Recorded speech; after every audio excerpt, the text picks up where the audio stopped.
Police in the Bahamas raised the death toll overnight from Hurricane Dorian to at least 45 people. Hundreds are still missing at this hour. But amid the devastation, some people are refusing to leave the only place they have ever called home, even as food and water are scarce. Nikki Batiste spoke with a few of them at Abaco Island. She's now in Nassau, that's the capital of the Bahamas, with more on this story. Nikki, good morning to you. Good morning, Gail. We traveled to Abaco Island yesterday expecting to see long lines of survivors trying to evacuate. But what we found, there are still very few residents left on the part of the island we visited, and some of them don't want to leave. All of a sudden, boof! The doors bursted through. Ninth-generation Bahamian William Malone Sr. says he's been through 14 hurricanes, but has never seen loss like this. He told us he survived by hiding inside this closet as the Category 5 storm tore through. I had a comforter, 4 pillows, on me and my girlfriend. Then, as soon as we got in there, the bedroom roof, whoop! Then all I could see was sky. Did you think you were going to die? Yeah, no joke about it. He then took me inside the rest of what's left of his home of 19 years. I had my pictures, my family pictures and everything. And that's what you were trying to salvage? That's what I was trying to salvage. He says during the hurricane, water surges at least 30 feet high swept away some of his neighbors. So all of your family is already evacuated, but you're still here? Yes. Why? This is my home. This is paradise. Sometimes it ain't, but most of the times it is. And you got to take the good with the bad. For the people that are still here, it seems there is nothing left. Businesses like this store, gas stations, schools, people's homes are completely destroyed. Some of these buildings have been searched for bodies, but many people are still missing or presumed dead. As we drove around Marsh Harbor, surrounded by rubble, we met this man and his 2-month-old son. Their home is gone, so they're seeking shelter in an abandoned house that still has a roof. No food, no water. Nothing, nothing. Are you worried about surviving? Yeah. A relief worker on Abaco Island told me more than 100 children that had been inside a school were finally evacuated here to Nassau. Some evacuees here are in shelters, hotels, and even private homes offered up by complete strangers. Nikki, thank you. Washington Smith, Smitty to his friends, no longer recognizes his backyard or the island where he's lived all his life. Hurricane Dorian stalled out over the eastern end of Grand Bahama Island, ravaging everything and everyone in its path.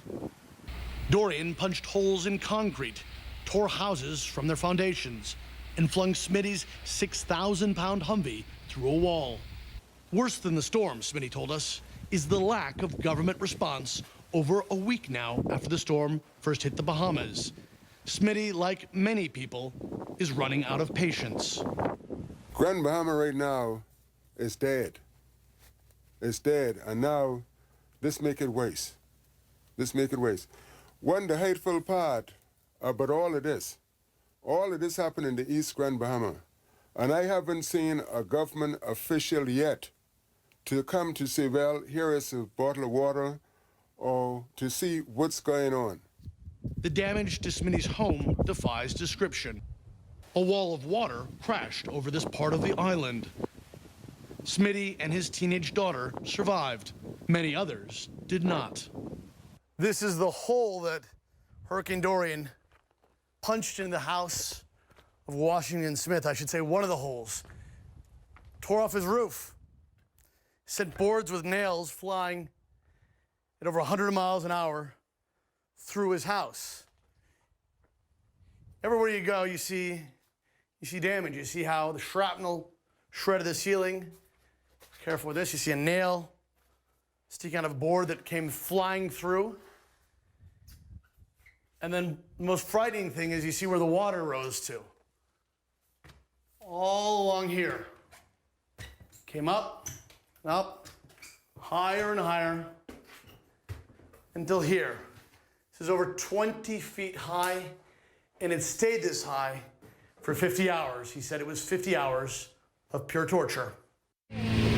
Little aid has reached this area. In many places, the only road in is blocked or underwater.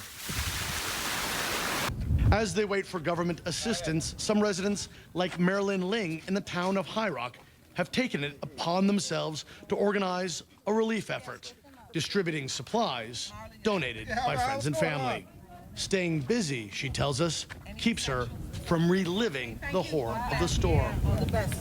I have no words to say how bad. Maybe 1 in 10 houses standing. There is silence in these hard-hit towns. The stench of death in the air as bodies are still being recovered. U.S. Coast Guard helicopters hovering low, residents say, usually means another victim of the storm has been found. There has never been a storm like Dorian before here. And from 1962, I ride out every storm here in Bevanstown. Would you ride out the next storm? No. I tell my daughter, I say, when I hear a storm coming now, by the help of the good Lord, I'll pack up and get as far to hell as I could from here. Dorian has scarred the Bahamas and Bahamians forever. Patrick Ottman, CNN, Grand Bahama Island. There is a massive aid effort underway right now in the Bahamas, and to talk more about that aspect of the recovery, let's bring in Luis David Rodriguez. Luis David, an emergency response manager with Direct Relief, joining this hour in Nassau. It's good to have you with us. Hi, good evening, George. Look, good evening, everyone.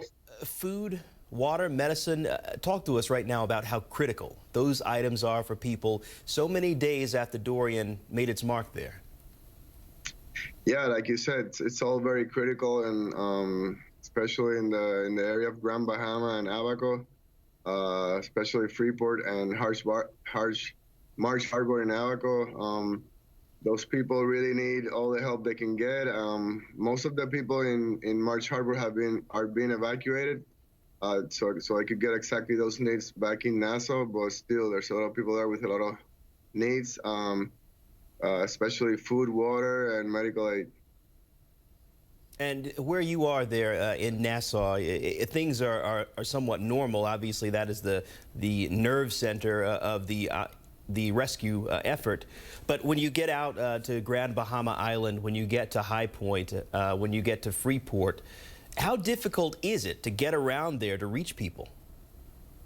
Well, as you know, first of all, it's not as easy to get to those islands. Everybody's trying to get out there to help in some way, somehow. So transportation is kind of difficult, actually, to find a way to get out there and help. It's not easy. Once you get out there, communication is still kind of fragile. It's not easy to communicate with everyone there. So the assessment still in all of the islands is kind of tough to find out where the need is actually. What's needed in what island throughout the area. I'm curious to ask you, from an organization like yours, what is the planning? I mean, how do you fan out? How do you make sure that you reach all of those different areas? Because there are so many different areas that are affected here. Yeah, well, you have to collaborate with, obviously, the local government. For us, an example, with the Ministry of Health, and find out what their assessment and then the needs in the different places what have they assessed. And that way you try to reach the most people as possible. For example, we got here on Tuesday and delivered some meds to Marsh Harbor, to the clinic. So start to, those critical medical aid people, we could get them meds as soon as possible before they're being evacuated to Nassau. From what you're seeing there on the ground, look, you know, I've been in, you know, many of these places where storms hit hard. There's the short term where you make sure you reach the people, get people exactly what they need, again, the food, water, medicine. Then the long term, the look at recovery. How long do you think it'll take for both the short term and also the long term? Well, being in Abaco and Marsh Harbor, everything's destroyed. I mean, there's only a couple of buildings are still standing up. This is going to take a long recovery effort. I'm actually from Puerto Rico, and being there 2 years ago with Hurricane Maria, I could definitely, I have experienced the long-term recovery and how long and what effort it's going to take. And they do have a long process ahead of them. But I think from what I've seen, they're very resilient people, and they could definitely something they'll get around to, and there's a lot of help coming in, so there'll be definitely be the support there for them. You know, look, given the fact that you have experienced a major storm coming through Puerto Rico and, you know, the recovery effort after that, you know what it's like to go through this, as you say. So when you speak to people there, what is the mood right now? Because the images that we're seeing, you know, here in the U.S., around the world, the images are quite devastating. Yeah, you know what, actually, I can speak from my experience the last couple of days being in Marsh Harbor and flying around some of the islands. You know, for these people who lost everything, literally they lost everything, their spirits are actually pretty high and pretty positive. Obviously, you see there is a little bit of the desperation and uncertainty of what's going to happen in the near future and in the long road ahead, and they don't know what to expect, but these are, from what I've seen, they're resilient people, and they're uniting and helping each other in the efforts to recover. Luis David Rodriguez, we again appreciate your time, and certainly thankful for all the work you and your group are doing there with people in need of a lot of help. Thank you. Thank you. Nobody knows how many people died here. How anyone survived this amount of damage is a near miracle in itself. But whatever the official figures of deaths here say, they're almost certainly wrong. This was a shanty town known as Mud and Peas on Abaco Island. It doesn't exist anymore. Reduced to piles of rubble and houses to sticks of wood. Thousands lived here, but many ignored warnings to evacuate. Even experienced disaster hands are shocked by what happened. Seen a lot of damage and a lot of devastation, but I've never seen anything in any of those to the extent that there was here in Marsh Harbor. Incredibly, some did survive the storm. Still somewhat dazed, they spend their days trying to work out what they're going to do. Most of these people are from Haiti and are unofficial residents, so they're getting little help. Most have lost everything. Some have no idea where family members are, split in the storm and after Dorian passed. At this moment, I am talking to you. I don't see my mom. I don't see my son. I don't know. I don't know. Have you not seen them since the storm? I saw my son after the storm, but after that, he drive from here to Choweshiki. I don't hear no more from him. Because he had a cut on his leg, his arm, his face. It was a sad story. Yeah. And do you think a lot more people have died than the official figure? Plenty Haitian, especially. Yeah. Cut my fingers. Right. The stories of survival are remarkable. Many of the survivors were injured escaping. Ivna Francois lost 2 fingers saving her daughter. How did you survive? Where did you stay? Did you live in your house? Did you get out of the house? Yeah, that's first house I stay. That's break down. After that I go for the church, it break down. After that I stay outside till the storm finish. I try to go someplace over here, stay with my kids. So each time you moved a location, it got blown down? Yeah, I try to go next place, it gone again. Wow. When you see the next one gone, I stand the word, I say, God, save me and my kids. Yeah. Many of the people from this community have absolutely nowhere to go and no means of getting there, even if they did. We are planning to move, but we don't know where we can go on. Yeah. We don't have no place to go on. Like some people going Nassau, some people going different island. They have some family, someplace they going, but we are in this house we live. We don't have nowhere to go. Yeah. We don't know what to do. We just stay there for a little while. We don't know what to do. The American military has now arrived to help with the aid effort. Military and civilian planes and helicopters shuttle supplies into Abaco. At the airport, small groups of survivors wait to catch a ride to the United States or other Bahamian islands. The NGO's operation is being led by Samaritan's Purse. They're about to distribute tarpaulin to make shelters. The damage in this part of Abaco is huge, and they still haven't reached all the communities by land. It's still an ad hoc operation, and it's still an emergency. This type of disaster doesn't end when the hurricane passes, and sometimes it actually gets worse. Stuart Ramsey, Sky News, Abaco Island. At this community center in Nassau, dozens of volunteers are sorting through donations. Support from the international community for survivors of Hurricane Dorian has been immense. Despite relief efforts, however, many continue to suffer the psychological effects of the devastation. We have a lot of people who have lost their loved ones. We have people who don't know where their loved ones are. So I'm dealing with acute stress disorder.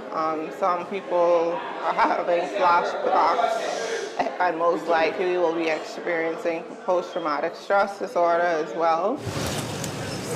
The Bahamian government says that as many as 3,500 evacuees have arrived in Nassau. Most of the displaced are from the islands of Abaco and Grand Bahama, the areas worst affected by Hurricane Dorian. In all, it's estimated that more than 70,000 people have been left without food and shelter. That's nearly 1/5 the Bahamian population. Dorian was our Katrina. I know the people of New Orleans were totally unprepared for Katrina. We didn't expect it. We were prepared in some ways, but not for the magnitude.